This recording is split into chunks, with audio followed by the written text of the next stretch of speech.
Assalamualaikum warahmatullahi wabarakatuh. Perkenalkan, nama saya Rili Dania Safira Simarmata dan teman saya. Nama saya Nani Retno Surya Indah. Di sini kami akan mempresentasikan hasil dari artikel kami yang berjudul Eksistensi Bahasa Indonesia sebagai Bahasa Nasional dan Perkembangannya di Era Globalisasi. Pendahuluan. Yang pertama, bahasa nasional masyarakat Indonesia disebut bahasa Indonesia dan digunakan oleh masyarakat negara tersebut. Yang kedua, bahasa Indonesia populer berkembang dengan sangat cepat di zaman modern dan canggih ini.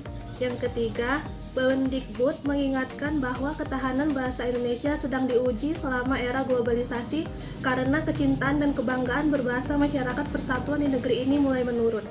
Yang keempat, seluruh dunia menghadapi tantangan besar selama era globalisasi, termasuk Indonesia dalam mempertahankan diri di tengah-tengah pergaulan global yang sangat rumit. Yang kelima, di era globalisasi saat ini, setiap negara diharuskan memiliki peran dalam perkembangan dunia yang memiliki pengaruh besar terhadap perkembangan mereka sendiri. Metode penelitian, di sini penulis menggunakan metode kualitatif dalam penelitian ini. Menurut Sugiono tahun 2018 halaman 213, metode penelitian kualitatif adalah metode penelitian yang berlandaskan pada filsafat yang digunakan untuk meneliti pada kondisi ilmiah atau eksperimen, di mana peneliti sebagai instrumen, teknik pengumpulan data dan dianalisis yang bersifat kualitatif lebih menekankan pada makna. Yang kedua, metode penelitian kualitatif adalah metode penelitian yang berdasarkan upaya sistematis untuk memahami fenomena sosial di dunia nyata, berdasarkan pengamatan yang mendalam terhadap era globalisasi, lingkungan pendidikan, dan lingkungan masyarakat. Hasil penelitian, perkembangan bahasa Indonesia. Muslich tahun 2010 halaman 38-39 menyatakan bahwa fenomena negatif berikut masih terjadi di tengah-tengah masyarakat Indonesia, antara lain sebagai berikut. Ya, pertama, banyak orang Indonesia yang bangga menggunakan bahasa Inggris meskipun mereka tidak menguasai bahasa Indonesia dengan baik. Yang kedua, banyak orang Indonesia yang merasa malu jika tidak menguasai bahasa asing atau Inggris, tetapi tidak pernah merasa malu atau kurang jika tidak menguasai bahasa Indonesia. Yang ketiga, banyak orang Indonesia yang menganggap remeh bahasa Indonesia dan tidak mau mempelajarinya karena mereka tahu bahasa itu lebih baik daripada orang lain. Eksistensi bahasa Indonesia di masyarakat. 1. Bahasa Indonesia populer semakin digunakan di era globalisasi saat ini, dan kosakata baru terus muncul, membuat bahasa ini semakin tidak relevan. Tidak diragukan lagi, sumber utama yang ikut mencendarai bahasa kita adalah media seperti televisi, koran, radio, internet, dan merek dagang impor. Yang kedua, bahasa Indonesia populer menyebar dengan cepat karena globalisasi dan memengaruhi kehidupan berbahasa masyarakat kita. Penggunaan bahasa remaja saat ini adalah contoh jelas dari fenomena ini. Istilah seperti bahasa gaul, alay, dan sebagainya pun muncul. B. Eksistensi bahasa Indonesia di era globalisasi. Yang pertama, eksistensi bahasa Indonesia di era globalisasi saat ini, warga negara Indonesia harus membangun dan memasyarakatkan jati diri bahasa Indonesia. Hal ini diperlukan untuk mencegah Indonesia terpengaruh oleh budaya asing yang tidak sesuai dengan bahasa dan budaya Indonesia. Harus dilakukan untuk mengatasi pengaruh alat komunikasi modern. Yang kedua, meskipun demikian, beberapa aturan yang telah dimodifikasi dengan susah payah tampaknya belum mendapatkan banyak perhatian dari masyarakat umum. Tidak mengherankan bahwa bahasa Indonesia digunakan dengan kualitas rendah, kalimatnya rumit dan tidak jelas, kosakatanya terbatas, dan arti semantiknya sulit dipahami. Dampak positif dan negatif globalisasi terhadap bahasa Indonesia. Dampak positif globalisasi terhadap bahasa Indonesia. Yang pertama, bahasa Indonesia lebih dikenal di seluruh dunia. Yang kedua, peningkatan pemahaman masyarakat internasional tentang bahasa Indonesia. Yang ketiga, peningkatan jumlah buku yang diterjemahkan ke dalam bahasa Indonesia. Dan ada pula dampak negatif globalisasi terhadap bahasa Indonesia. Yang pertama, masyarakat Indonesia tidak menggunakan bahasa Indonesia yang baik dan benar. Yang kedua, kurang minat generasi muda terhadap bahasa Indonesia. Yang ketiga, menggabungkan bahasa asing dan bahasa Indonesia. Yang keempat, meningkatkan kosakata Indonesia.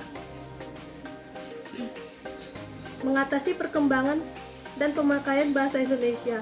Pembelajaran bahasa Indonesia berbasis ICT, Information Communication Technology. Yang pertama, meningkatkan pemahaman akan pentingnya berbahasa yang baik dan benar. Yang kedua, menggunakan berbagai metode untuk menanamkan cinta bahasa sendiri pada anak-anak atau remaja. Baiklah, selanjutnya akan saya Dilanjutkan oleh teman saya. fungsi dan pengaruh bahasa Indonesia pada iptek di era globalisasi. 1. Pertumbuhan dan perkembangan ilmu, pengetahuan, dan teknologi atau iptek secara tidak langsung menambah kosakata dan konsep baru dalam bahasa Indonesia. 2. Pengaruhnya terhadap pembentukan kemampuan berpikir, menjadikan bahasa sebagai alat berpikir kontemporer.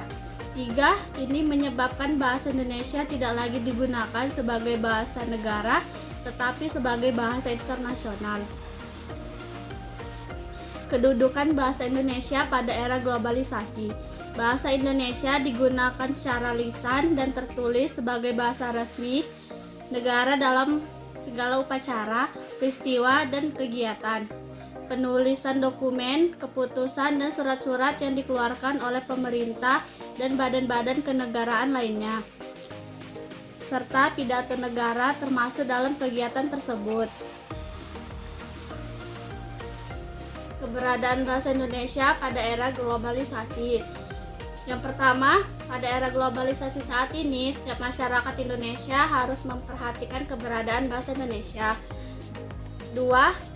Dididik dalam bahasa Indonesia akan membantu Indonesia mempertahankan identitasnya dari pengaruh negatif dari negara lain terhadap kepribadiannya.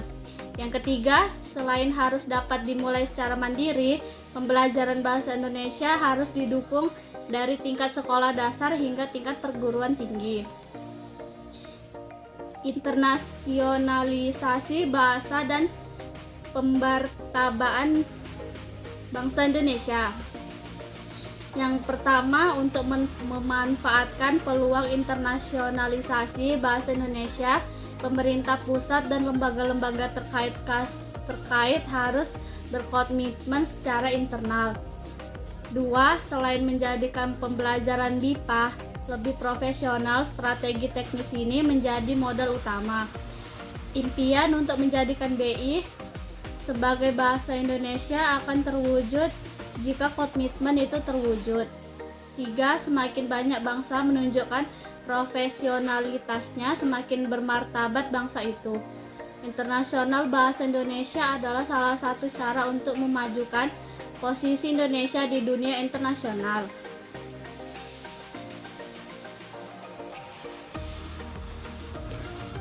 Dari artikel yang kami buat, kami memberikan kesimpulan ada dua hal yang harus diperhatikan tentang eksistensi bahasa. Yang pertama, bahasa sebagai alat komunikasi verbal yang digunakan dalam proses berpikir ilmiah, di mana bahasa digunakan untuk menyampaikan ide-ide kepada orang lain, baik yang berbasis logika induktif maupun deduktif. Yang kedua, kita harus menanamkan sifat disiplin dan berbahasa ini.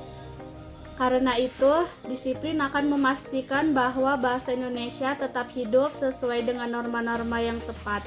Selain itu, jika bahasa populer masuk ke dalam bahasa Indonesia, bahasa tersebut harus disesuaikan dengan norma-norma tersebut, yang pada akhirnya merupakan identitas bangsa Indonesia. Baiklah, sekian presentasi dari artikel kami. Kurang dan lebihnya kami mohon maaf. Wassalamualaikum warahmatullahi wabarakatuh.